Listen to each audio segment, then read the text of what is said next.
2, 1. This is take 5, and right now we're going to start talking about the ABC radio broadcast in the morning, starting with Imus in the morning, and Imus the other day.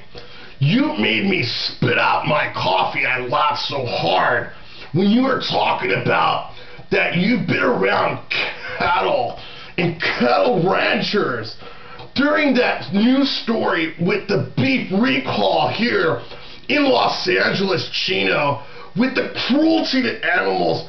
I thought the way you presented that story and then said naturally the fact that being from Riverside, California, and you've been around cattle and cattle ranchers, I found that made me laugh. I spit out my coffee. Anyway, we're going to talk about one of the guests from your show.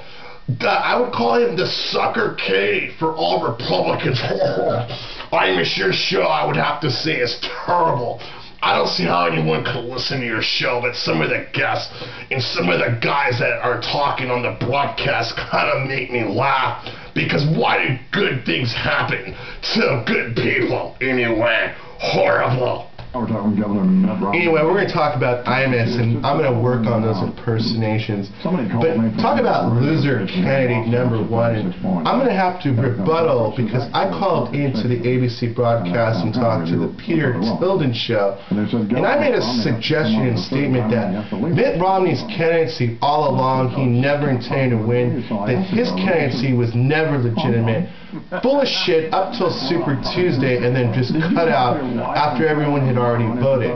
Now, the way I'm trying to present my idea here is Mitt Romney basically suckered people to vote for him based on the states, demographics, religion, and people that supported him. That way, after Super Tuesday, the other voting after the next election could be pretty much forecast to see who's going to vote for whom, and it took votes away from all the candidates other than John McCain. In my opinion, Romney's candidacy was illegitimate from the onset.